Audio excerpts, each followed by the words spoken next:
everybody. Okay, now in continuation of my last class, I will give some examples and we have to classify the accounts based on golden rules. Golden rule উপর ভিত্তি করে আমরা কিছু accounts এখন কি হেডের আন্ডারে পড়ছে, মানে whether it is a real account or whether is it a nominal account or whether it is a personal account, সেটা আমরা এখন ভাগ করব। তাহলে আমরা ব্রডলি লিখে রাখি পার্সোনাল অ্যাকাউন্ট। আমরা তিনটে নাম পেয়েছিলাম গোল্ডেন রুলে। তারপরে রিয়েল অ্যাকাউন্ট, আরেকটা কি ছিল আমাদের নমিনাল অ্যাকাউন্ট। এখন আমরা কিছু এক্সাম্পলস নিয়ে ডিসকাস করব, যেগুলো এই গোল্ডেন রুলের উপর ভিত্তি করে এগুলো কোন হেডে যাচ্ছে সেটা জাস্ট করব। কিন্তু কোনটা ডেবিট হবে কি কোনটা ক্রেডিট হবে সেটা কিন্তু এখন বোঝা যাবে না, কেননা ট্রানজাকশনের নেচারের ওপর ডিপেন্ড করে একটা অ্যাকাউন্ট ডেবিটেড হয় অর ক্রেডিটেড হয়। ওকে, এখন শুধু জাস্ট আমরা ক্লাসিফিকেশন অফ অ্যাকাউন্টস গোল্ডেন রুলের ভিত্তিতে এই যে পার্সোনাল, রিয়েল আর নমিনাল এই তিনটে ভাগে যে আমরা ব্রডলি ভাগ করেছি সেটার ওপর ডিপেন্ড করে আমরা এক্সাম্পলসগুলোকে অ্যাকাউন্টসে ভাগ করব। ওকে, তো এক্সাম্পলসগুলো স্ক্রিনে আছে, উপরে দেখতে পাবে তোমরা পাশে। Okay, number 1 commission paid. Commission paid হচ্ছে কি, আমার এটা হচ্ছে একটা খরচ, this is a expense to the business, so it is under nominal account head. Now number 2, commission received. Commission received is what? It's the income of the company or income of the business, so I can write it in number 2 in nominal account head. Now number 3 is commission accrue. Commission accrue করেছে কিন্তু এখনো সেটা commission pay করা হয়নি, তার মানে আমরা কিছু মানুষের জন্য সেটা অ্যাক্রু করা হয়েছে, হয়তো কিছু গ্রুপ অফ পার্সনসের জন্য it is a representative of some persons. So এই অ্যাকাউন্টটাকে আমরা এখন কীভাবে ক্লাসিফাই করি অ্যাকাউন্টের সাথে, কোনো কিছু অ্যাক্রু করা বা কোনো কিছু প্রিপেড হলে তাহলে সেটা হয়ে যায় রিপ্রেজেন্টেটিভ পার্সোনাল অ্যাকাউন্ট। তাহলে এটা পার্সোনাল অ্যাকাউন্টের আন্ডারে আসবে 3 নম্বর। নাও 4 is prepaid salary.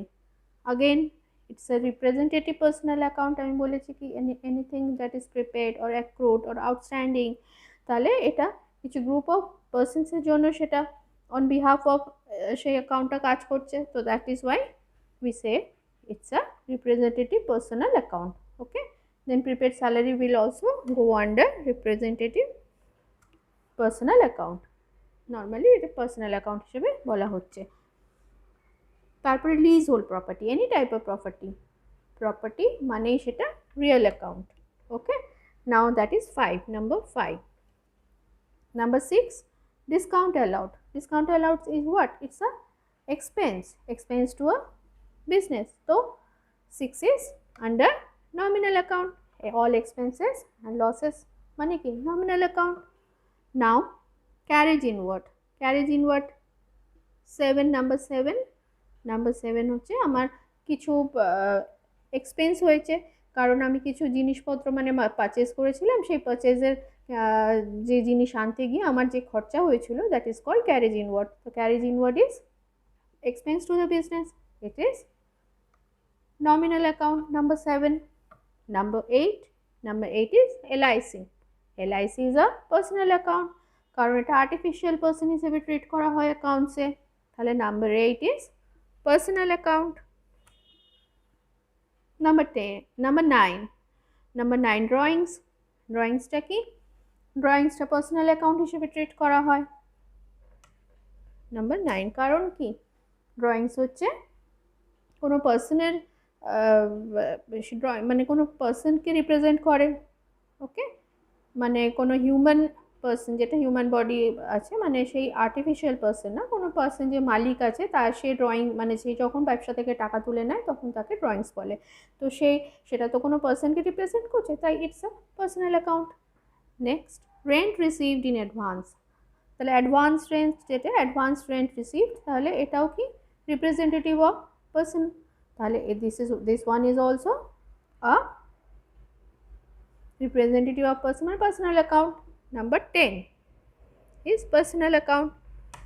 Again next one debtors মানে কারোর কাছ থেকে আমি ধার নিয়েছি, মানে আমি মাল কিনেছি, হয়তো তাকে পেমেন্ট করে নিই ক্যাশে, পরবর্তীকালে পেমেন্ট করব, তাহলে সেটা কোনো ব্যবসা, কোনো দোকান হতে পারে, অথবা কোনো পার্সন হতে পারে যার কাছ থেকে নিয়েছি, অথবা কোনো বিজনেস পার্টনারশিপ ফার্ম হতে পারে। তাহলে ডেটাস হোয়াট এভার ইট ইজ, এটা একটা পার্সন হিসেবে ট্রিট করা হয়। তাহলে নাম্বার 11 হচ্ছে আমার পার্সোনাল অ্যাকাউন্ট। নেক্সট হচ্ছে সেলস। আমি ব্যবসায় কিছু পারচেজ, সেলস, এগুলো এগুলো আমার বিক্রি হয়েছে, মানে কি হয়েছে, আমার ইনকাম হয়েছে। তাহলে দিস ওয়ান ইজ আমার nominal account, number 12, nominal account, sales. Next হচ্ছে 13 হচ্ছে অ্যাডভান্স রেন্ট পেড। আমি আগে থেকে রেন্ট পে করে দিয়েছি, তাহলে that is also representative personal account. কিছু পার্সনের রিপ্রেজেন্টেটিভ পার্সোনাল অ্যাকাউন্টটা অবভিয়াসলি আমরা কি করি, ধরে নিই এটা একটা one type of personal account যাদের হয়ে আমরা এই রেন্টটা অ্যাডভান্সে পে করছি। তো এটাকে আমরা গোল্ডেন রুল অনুযায়ী আমরা ধরি কি this one is representative personal account. তো এটা 13, নাম্বার 13।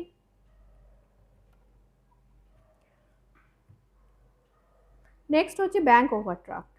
আগেন আর্টিফিশিয়াল ব্যাঙ্ক একজন আর্টিফিশিয়াল পার্সন হিসেবে ধরা হয়, জন্য ব্যাঙ্ক থেকে আমি ওভারড্রাফট নিয়েছি বা ওয়ান টাইপ অফ লোন এটা।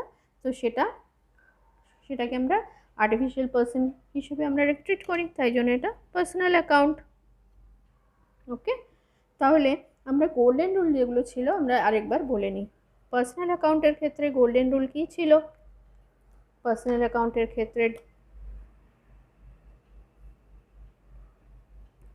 অ্যাকাউন্টের ক্ষেত্রে আমাদের গোল্ডেন রুল কী ছিল, রিয়েল অ্যাকাউন্টের ক্ষেত্রে গোল্ডেন রুল কী ছিল, আর আমাদের নমিনাল অ্যাকাউন্টের ক্ষেত্রে গোল্ডেন রুল কী ছিল।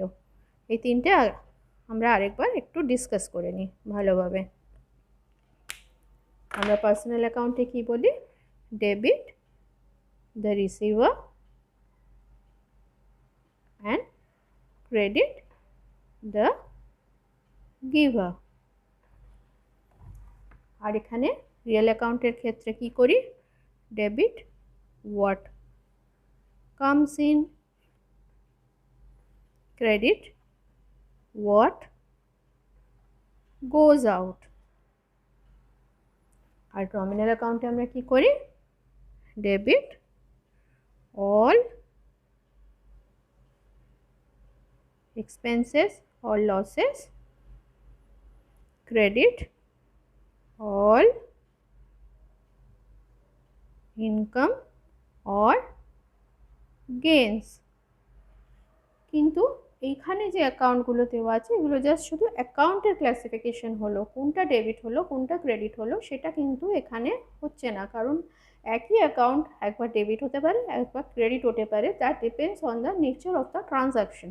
আমার কী ধরনের ট্রানজ্যাকশন হচ্ছে তার উপর ডিপেন্ড করে আমার ডেবিট অর ক্রেডিটটা আমরা স্থির করি। শুধু একটা নর্মাল একটা জাস্ট অ্যাকাউন্টকে আমরা ডেবিট বা ক্রেডিট করে দিই না, মানে ক্যাশ অ্যাকাউন্ট কখনো ডেবিটও হতে পারে কখনো আবার সেটা ক্রেডিটও হতে পারে। তাই জন্য অ্যাকাউন্টের যে নেচার আছে, মানে আমার ট্রানজ্যাকশনের যে নেচার আছে তার উপর ডিপেন্ড করে আমরা ক্লাসিফিকেশনটা করি ডেবিট আর ক্রেডিটের। আর রিপ্রেজেন্টেটিভ পার্সোনাল অ্যাকাউন্ট আমরা শর্টে কি মনে রাখবো? এনি প্রেফিক্স ও suffix added to nominal account. মানে যেমন ধরো আমরা ইনকামগুলো যে বলছিলাম যে রিপ্রেজেন্টেটিভ পার্সোনাল অ্যাকাউন্টগুলো, যে অ্যাডভান্স রেন্ট, তারপরে ধরো তোমার প্রিপেড স্যালারি, অ্যাক্রুড ইনকাম। তাহলে এগুলো কি? ইনকামটা আমার কি, ইনকাম যেটা হচ্ছে অ্যাক্রুড ইনকাম হলে আমার নমিনাল অ্যাকাউন্ট হয়ে যায়। কিন্তু আমি যদি এনি প্রেফিক্স অর সাফিক্স যেই অ্যাড করছি নমিনাল অ্যাকাউন্টে, যদি আমাদের কনফিউশন আসে কোনটা আমার রিপ্রেজেন্টেটিভ পার্সোনাল অ্যাকাউন্ট হবে, তাহলে any prefix or suffix add করছি নমিনাল অ্যাকাউন্টের ক্ষেত্রে, তাহলে সেটা হয়ে যাচ্ছে তখন personal account. Okay, representative personal account এটাকে বলছে। তা রিপ্রেজেন্টেটিভ পার্সোনাল অ্যাকাউন্টের তো আলাদা কোনো গোল্ডেন রুল থাকে না, তো সেটা আমাদের পার্সোনাল অ্যাকাউন্টের হেডেই পড়ে, তো সেটাকে আমরা পার্সোনাল অ্যাকাউন্ট বলি। ওকে, থ্যাংক ইউ।